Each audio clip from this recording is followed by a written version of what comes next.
สบายดีจ้ะพี่น้องสบายดีสุขุสุขคนครับสวัสดีตอน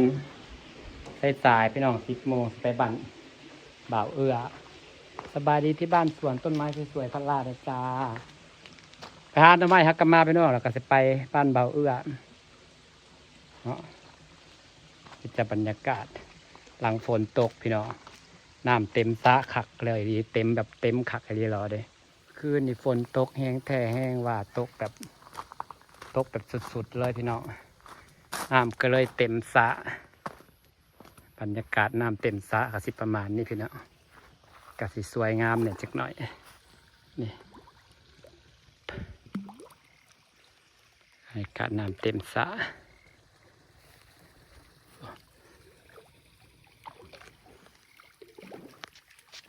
อันนี้บริเกลืออะไรมันเห็นเฮาแล้วมันมาอันนี้จะสื่อของเศร้าเกลือไปแล้ว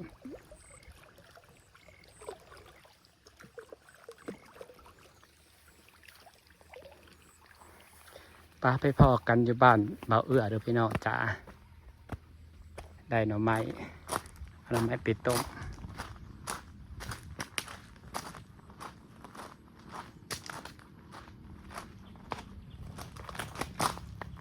ได้หน่อไม้ปิดต้มเต็มกระตาเพียงสิโหลดคลิปถึงบ้านบ่าวเอื้อแล้วจ้ากระดส่งขอความยังส่งยากมุนติ้วๆอยู่ยันสิโหลดคลิปเอาได้ไปหาเห็ดตำขับบ่อาคาเจ้าด้วยซะอ้าวเอาเรามาเราจอดรถหน่อยเพื่อนเงียบว่ะเงียบแท้นั่นต้นดอกมะลินะพวกนี้เลย2 ต้นนะไม่คิดหรอกบ่รอดได้3ใส่ถุงเลยใช่ติดแล้วติด2 ต้นบ่ติด2 ต้นซ้ำมันต้องอบเห็นได้งานอะก็ติด3 ต้น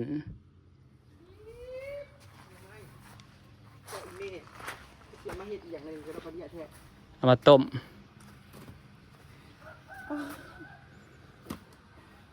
สิบ่ได้ต้มใช่หมอซึ้งคุณหมอเบียร์กระบอกว่าสิต้มบดนี้ต้มสำกินนั่นแหละเนาะที่เรียกพระเศษนั้นก็แล้วแต่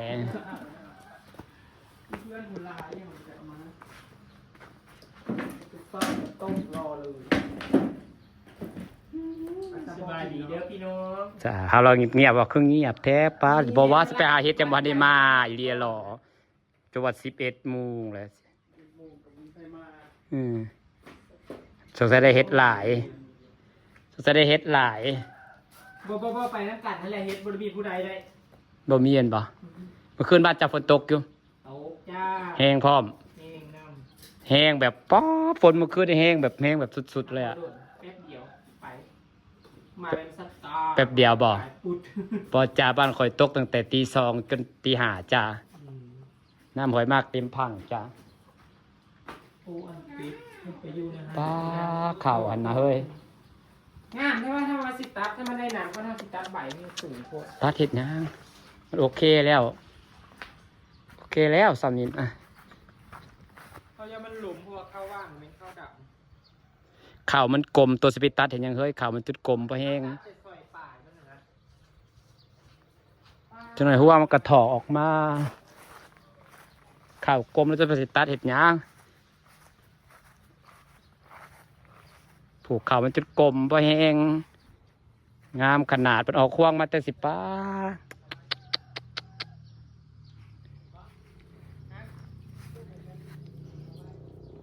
เฮ้ยบอกว่าเห็น2-3 อันตอนนั้นนะ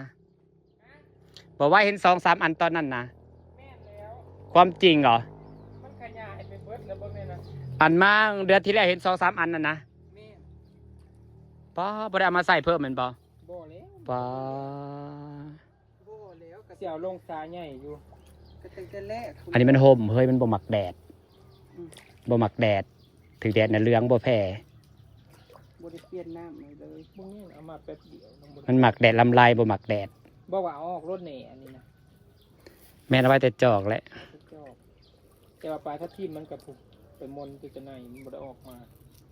เพิ่นมักคมเพิ่นเลยแพ้คันใส่แดดบ่แพ้เหลือง แมนมันบ่หมักแดด เพราะสิตาบาง ของเฮาน่ะไปใส่แต่เหลืองบ่ตัดข้าวกลมบ่แฮงสิตัดเฮ็ดหยัง ตัดปลายมันตัดซ้ำนี่ดิบ่แม่นว่าสิตัดอันฮอดลูกได้นี่ตัดซ้ำบ่ให้มันลม เขาเราว่าข้าวมันกายยามตัดแล้วว่า ตัดได้ จุดกลมงามบ่แฮงแหละพูดว่างาม เก็บเลี้ยงเข้า คันได้อันนี้เบิดทงมันก็ผู เข้ากลางไม่ใช่เข้าโดกินได้อยู่มาเดี๋ยวเว้ย มาแล้วบ่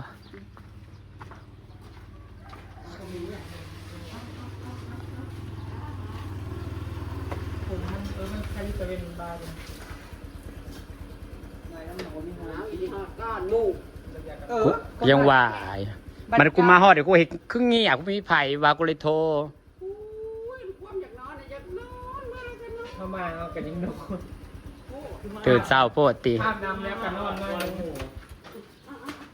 พี่จังเย็นโชคเมื่อกี้นี่ ก็โทรมาแล้วบ่เห็นไผแล้วก็เลยโทร โอ้ยจะเอาหน่อไม้มากเหรอ ได้จะ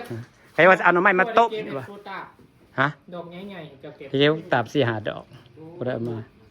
ได้จากโลป่ะ ตาก็ไม่เสิร์ฟนะตาแล้วก็ไม่ต้องฆ่าซอยบอสอีกเก็บซอยนั่นซอยนี่คือเขา พ่อยุบ พ่อมันบอกกันล่าไอ้นึง แล้วก็สีมาเห็ดกับเขาเด็ก คือว่าเสร็จน้ำพริกกะปิว่าเสร็จอาหารไทยคือว่า ขั้นสั้นกับซอย ป๊อดน้ำมันนี่ เฮ็ดให้มันเข้ากับการที่อาหารไทยเพิ่นว่า พี่น้องปองปาก งามเนาะจากนอน เลือกเอาใดอันนี้นะ เลือกเอา ผู้เดียวเลือกเอามันหน่อไม้แนวมันบ่อึดเฮ้ย อยากไปไม่เชี่ยว เอารถแล้วไปเกาะเอา ได้บ่ เฮ็ดตัด4 5ดอก สบายดีพี่น้องปองปายมือนี้มาซึมแซวแมวพง เลือกเอาหน่อไม้ยามนี้นะแต่ว่าขึ้นเลี้ยวน่ะหลายบ่เอาแต่อย่าเอามาต้มก็ต้องเอาซ้ำนี้หากขึ้นเหี่ยวน่ะหลายขึ้นเหี่ยวเพียงแบบหน่อไม้เผาอะนะไม่ขึ้นเหี่ยวน่ะหลายครับ เศร้ามือให้บ่ ไปมื้อเช้าบ่ได้เฮ็ดเพราะดอกอย่างเงี้ยอยากนอนก็อยากนอนย่างน้ำป่าน่ะก็เงานอน แม่นครับบ่ได้เฮ็ดเด้อเอ้ย ชื่อมันเพิ่นน่ะเขาก็ไม่ได้ให้เฮ็ดหรอกอ่ะชื่อเปลี่ยน พี่น้องปองปาย คันบ่ได้เฮ็ดน่ะมันบ่ได้อยากย่างจักดีทำอะไรกิน มีแต่น้องงามๆใส่ถุงนี่ บ่เล่า เพิ่นชอบใส่ขี้รถใส่ขี้ละ มัน เผา ต้องคนเหี่ยวแบบนี้ เผากินก็ตำบักหุ่งซะ แม่น พอมัน โอ้ยอยากกินขนม แม่นเผาแล้วก็นี่ เอาปลามาเผาวันนี้ เกี่ยวๆ เผาปลาเผาปลาอยู่บ้านเบาเรือปลาจักโตนะพก เพิ่นก็กิโลครึ่งกิโลครึ่งจักบาทไปจัก เอาแล้วให้เราที่บริษัท มาถือดอกป่าอันนี้ป่าเรือแล้วล่ะกัน โลเท่าไหร่ก็ ว่าจะ พี่เราจ้าสิฝากบรรยากาศไว้ซ้ำนี่เด้อจ้าทยอยมา น้ สบายจ้า ำเดี๋ยวใส่ถุง